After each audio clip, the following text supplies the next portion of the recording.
बिस्मिल्लाहिर्रहमानिर्रहीम। अस्सलाम वालेकुम स्टूडेंट्स, मैंने अपनी लास्ट वीडियो में आप लोगों को एटम के बारे में बताया था। आज मैं आप लोगों को मॉलिक्यूल के बारे में बताऊंगी। मॉलिक्यूल की डेफिनेशन ये है, a group of atoms bonded together representing the smallest fundamental unit of a chemical compound that can take part in a chemical reaction. देखें, एटम, किसी भी एलिमेंट के जो एटम्स हैं वो आपस में कोई ना कोई बॉन्ड बनाकर रहते हैं। तो जैसे फॉर एग्ज़ाम्पल अगर मैं आपको एग्ज़ाम्पल दूँ ऑक्सीजन की, ठीक है। ऑक्सीजन की एग्ज़ाम्पल में देखिए, ऑक्सीजन का एक एटम होता है ये ऑक्सीजन। अगर मैं ऑक्सीजन के एटम की बात करूँ तो ये इसके न्यूक्लियस है, आउटर मोस्ट शेल में इसके 6 इलेक्ट्रॉन्स हैं, ठीक है, K2, और फिर आउटर मोस्ट शेल में इसके 6 इलेक्ट्रॉन्स हैं। अब ये ऑक्सीजन, अब हर एलिमेंट चाहता है कि उसके आउटर मोस्ट शेल में 8 इलेक्ट्रॉन्स हो जाएं। तो अब या तो वो शेयर कर लेता है, या फिर वो उसके इलेक्ट्रॉन ट्रांसफ़र हो जाते हैं, या फिर वो किसी और के इलेक्ट्रॉन ट्रांसफ़र होकर उसके पास आ जाते हैं। तो ऑक्सीजन के आउटर मोस्ट शेल में 6 इलेक्ट्रॉन्स हैं। ये क्या करता है, एक दूसरे ऑक्सीजन के साथ मिलकर अपने इलेक्ट्रॉन्स शेयर कर लेता है, ठीक है। ये दूसरा ऑक्सीजन का एटम है, 1 2 3 4 5 6। अब ये ऑक्सीजन, ये दोनों ऑक्सीजन के एटम मिलकर मॉलिक्यूल बना लेते हैं, ऑक्सीजन का मॉलिक्यूल बना देते हैं। मैं इसके सिर्फ आउटर मोस्ट शेल के इलेक्ट्रॉन्स को आपको शेयर करके दिखा रही हूँ, ये मैं K2 के इलेक्ट्रॉन्स नहीं दिखा रही। ये देखें, 1 2 3 4, ठीक है, ये 5 और ये 6 इलेक्ट्रॉन।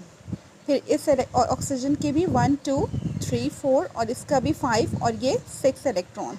ये 5 और 6 इलेक्ट्रॉन ये शेयर करके ये इस तरह से बॉन्ड बना लेते हैं, डबल बॉन्ड बना लेते हैं। तो ये O2 की फॉर्म में एग्जिस्ट करते हैं, यानी 2 ऑक्सीजन के एटम बॉन्ड बनाकर रहते हैं। तो ऑक्सीजन का एक मॉलिक्यूल O2 होता है, यानी कि ऑक्सीजन जो एयर के अंदर मौजूद होती है वो O2 की फॉर्म में होती है, ठीक है। तो मॉलिक्यूल्स ये होते हैं कि व्हेन एटम कंबाइन टुगेदर, जब भी एटम्स आपस में, एलिमेंट के एटम्स जब कंबाइन करते हैं तो वो मॉलिक्यूल कहलाते हैं, ठीक है। ये एक मॉलिक्यूल है ऑक्सीजन का। इसी तरह से अगर मैं आपको सेकंड एग्जांपल दूं हाइड्रोजन की, एक और एग्जांपल अगर मैं हाइड्रोजन की एग्जांपल दूं, तो हाइड्रोजन के आउटर मोस्ट शेल में हाइड्रोजन के पास एक ही इलेक्ट्रॉन होता है जो उसके K शेल में होता है। अगर मैं एक दूसरा हाइड्रोजन का एटम लूँ तो ये इसके भी आउटर मोस्ट, इसके भी K शेल में इलेक्ट्रॉन है। तो ये दोनों हाइड्रोजन के एटम मिलकर हाइड्रोजन का मॉलिक्यूल बना लेते हैं, ठीक है। अब ये इलेक्ट्रॉन इस तरह से दोनों की, क्योंकि K शेल में मैक्सिमम नंबर ऑफ़ इलेक्ट्रॉन 2 हो सकते हैं, तो इसीलिए देखें ये 2 इलेक्ट्रॉन्स इन दोनों हाइड्रोजन की, इसने इस तरह से हाइड्रोजन को स्टेबल कर दिया, ठीक है। हाइड्रोजन मॉलिक्यूल की फॉर्म में स्टेबल हो गया, क्योंकि K शेल में इसके लिए भी 2 इलेक्ट्रॉन है और इसके लिए भी 2 इलेक्ट्रॉन्स हैं जो इनकी रिक्वायरमेंट को पूरा कर रहे हैं। तो अब ये शेयरिंग ऑफ इलेक्ट्रॉन हो गई, इस तरह से ये मॉलिक्यूल बन गया। ये इस तरह से सिंगल बॉन्ड बना के रहेगा हाइड्रोजन, क्योंकि एक एक इलेक्ट्रॉन शेयर किया है तो इसलिए ये सिंगल बॉन्ड की फॉर्म में रहेगा, ठीक है। तो ये हो गया H2, हाइड्रोजन का मॉलिक्यूल H2 हो गया, ठीक है। तो अच्छा, अब कुछ एलिमेंट्स ऐसे होते हैं जिनके ऑर्बिटल्स फिल्ड होते हैं। जैसे अगर मैं हीलियम की बात करूँ, हीलियम के एटम की बात करूँ, तो हीलियम का एटॉमिक नंबर है 2। तो इसके K शेल के अंदर 2 इलेक्ट्रॉन्स हैं। अगर मैं हीलियम के एटम की बात करूं तो देखें, हीलियम का ये न्यूक्लियस है और ये 2 इलेक्ट्रॉन्स इसके K शेल में मौजूद हैं। तो इसका ये ऑलरेडी फिल्ड है, K शेल इसका फिल्ड है, इसको किसी को इलेक्ट्रॉन, इसको रिक्वायर्ड ही नहीं है, इसको इलेक्ट्रॉन की ज़रूरत ही नहीं है। तो हीलियम का जो एटम है वो मोनो एटॉमिक फॉर्म में रहेगा, ठीक है, उसको वो मॉलिक्यूल फॉर्म में नहीं रहेगा, ये मोनो एटॉमिक फॉर्म में ही इसके एलिमेंट्स ये रहेगा। अब जितने भी नोबल गैसेस हैं, चाहे वो हीलियम हो, आर्गॉन हो, क्रिप्टॉन हो, जीनॉन हो, रेडॉन हो, क्योंकि उनके शेल कंप्लीट होते हैं। अगर मैं इसी तरह से इसके सेकंड आर्गॉन की बात करूं, तो आर्गॉन का एटम भी देखें, आर्गॉन के पास इलेक्ट्रॉन्स जो हैं वो एटॉमिक नंबर इसका 10 है, ठीक है। तो ये हो जाता है K2L8। तो अगर मैं इसका एटम बनाऊं तो ये देखिए K2, सही है, और L8, 1 2 3 4 5 6 7 8, ये 8 इलेक्ट्रॉन्स है इसके आउटर मोस्ट शेल में, तो इसलिए ये किसी के साथ भी इसको इलेक्ट्रॉन की ज़रूरत नहीं है, तो इसलिए ये किसी भी एलिमेंट के साथ बॉन्ड फॉर्मेशन नहीं करता, ठीक है। तो इसलिए ये मोनो एटॉमिक फॉर्म में ही एग्जिस्ट करते हैं। जितनी भी नॉवल गैसेस हैं ये मोनो एटॉमिक फॉर्म में एग्जिस्ट करती हैं, किसी के साथ मॉलिक्यूल नहीं बनाती। तो मॉलिक्यूल की डेफिनेशन आपको समझ में आ गई होगी। मॉलिक्यूल की डेफिनेशन ये है, group of atoms bonded together represent the smallest fundamental unit of a chemical compound that can take part in a chemical reaction, ठीक है। कि केमिकल रिएक्शन अगर होगा तो कोई भी केमिकल रिएक्शन होगा, जैसे फॉर एग्जांपल कि अगर हम जैसे मैंने आपको ऑक्सीजन का मॉलिक्यूल अभी बनाकर दिखाया, तो केमिकल रिएक्शन कार्बन ऑक्सीजन के साथ कंबस्शन रिएक्शन कराएं, कार्बन को बर्न करें ऑक्सीजन के साथ, तो ये कार्बन डाइऑक्साइड बनेगा, तो ये ऑक्सीजन का मॉलिक्यूल जो है ये पार्टिसिपेट करेगा, ठीक है। तो आई होप कि आपको मॉलिक्यूल की डेफिनेशन समझ में आ गई होगी कि when atoms combine together they form molecule, कि जब भी एलिमेंट्स के एटम कंबाइन करते हैं तो वो मॉलिक्यूल्स फॉर्म करते हैं। अच्छा, अब है टाइप्स ऑफ मॉलिक्यूल्स, कि मॉलिक्यूल्स जो हैं मोनो भी होते हैं, डाई भी होते हैं और पॉली एटॉमिक मॉलिक्यूल्स भी होते हैं। देखिए, मोनो एटॉमिक मॉलिक्यूल्स तो मैंने आपको ये अभी एक्सप्लेन किया हीलियम और आर्गॉन से, कि वो एलिमेंट्स जिनके एटम जो हैं वो किसी के साथ बॉन्ड फॉर्म नहीं करते, मतलब सिंगल एटम एग्जिस्ट करता है, तो ये मोनो एटॉमिक है, यानी एक ही एटम है, ठीक है। हीलियम इसी फॉर्म में पाया जाएगा, He की फॉर्म में ही पाया जाएगा। इसी तरह से आर्गॉन भी जो है वो Ar की फॉर्म में पाया जाएगा, यानी इसके अगर मैं हीलियम का सिलेंडर ले लूँ, किसी सिलेंडर के अंदर हीलियम को मैं रखूँ, तो ये हीलियम के एटम मोनो एटॉमिक फॉर्म में एग्जिस्ट करेंगे, ठीक है। इसी तरह से आर्गॉन के एटम भी मोनो एटॉमिक फॉर्म में ही एग्जिस्ट करेंगे, ठीक है। अच्छा, अब सेकंड है डायटॉमिक मॉलिक्यूल्स। डायटॉमिक मॉलिक्यूल्स वो होते हैं जब किसी भी एलिमेंट के दो एटम यानी 2 एटम्स जो हैं वो बॉन्ड बनाते हैं, यानी कि when 2 atoms bonded together they form diatomic molecule. अब जैसे आपको मैंने ऑक्सीजन की एग्जांपल दी कि ऑक्सीजन के 2 एटम्स जो हैं ये बॉन्ड बनाकर डायटॉमिक मॉलिक्यूल फॉर्म करेंगे, यानी O2। इसी तरह हाइड्रोजन के भी 2 एटम्स जो हैं ये बॉन्ड फॉर्म करेंगे, एक मॉलिक्यूल के अंदर हाइड्रोजन के 2 एटम्स मौजूद हैं, H2। अच्छा, इसी तरह से मैं आपको डायटॉमिक की और भी कुछ एग्जांपल्स दूंगी, जैसे फॉर एग्जांपल अगर मैं आपको नाइट्रोजन N2, ये भी डायटॉमिक है, यानी नाइट्रोजन के भी 2 एटम्स जो हैं वो बॉन्ड बनाते हैं।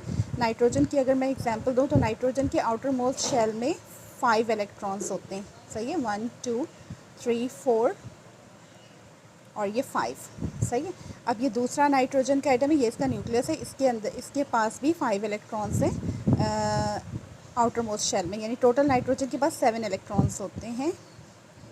तो ये 1 2 3 4 और 5। अब ये देखिए, ये 3 इलेक्ट्रॉन्स हैं आउटर मोस्ट शेल में जो अनपेयर्ड हैं। अब ये इन 3 के साथ पेयर अप हो जाएंगे और ये N2 की फॉर्म में नाइट्रोजन का मॉलिक्यूल बन जाएगा। ये K2 में 2 इलेक्ट्रॉन्स और ये देखें 1 2 3 4 5 और इसके भी 1 2 3 4 5। अगर आप नोटिस करें तो इसकी 8 की रिक्वायरमेंट पूरी हो रही है, 1 2 3 4 5 6 7 8। इसकी भी 8 इलेक्ट्रॉन्स की रिक्वायरमेंट पूरी हो रही है, 1 2 3 4 5 6 7 8। तो इस तरह से नाइट्रोजन भी ये ट्रिपल बॉन्ड बनेगा इसके अंदर, क्योंकि 3 इलेक्ट्रॉन्स की शेयरिंग हुई है, 3 पेयर्स ऑफ इलेक्ट्रॉन है, तो इसलिए नाइट्रोजन ट्रिपल बॉन्ड फॉर्म करेंगे, ठीक है। तो नाइट्रोजन का मॉलिक्यूल भी N2 की फॉर्म में रहेगा, जैसे एयर के अंदर नाइट्रोजन इसी तरह से N2 की फॉर्म में है। अगर मैं नाइट्रोजन को देखूँ एयर में तो 2 एटम्स हैं नाइट्रोजन के जो कि इस तरह से N2 की फॉर्म में है, ठीक है। ये मोनो एटॉमिक नहीं है, ये डायटॉमिक है। अच्छा, इसी तरह से और भी एलिमेंट्स हैं, जैसे क्लोरीन है, वो भी Cl2 की फॉर्म में रहते हैं। जितने हेलोजेंस हैं वो भी डायटॉमिक फॉर्म में रहते हैं, Br2 हो गया। अच्छा, इसी तरह से I2 और फ्लोरीन, इवन कि फ्लोरीन भी F2 की फॉर्म में ही एग्जिस्ट करता है, ठीक है। तो ये वो एलिमेंट्स जिनके 2 एटम्स बॉन्ड बना के रहें, when 2 atoms of bonded together they form diatomic molecule, सही।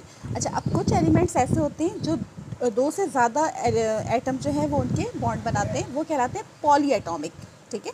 जैसे ओजोन की अगर हम बात करें, ozone is the allotropic form of oxygen. ये आप सबको पता होगा कि हमारी एटमॉस्फेयर की जो अपर लेयर है वो ओजोन से कवर्ड है, ठीक है, ये अल्ट्रावायलेट रेस को अर्थ तक आने से रोकता है।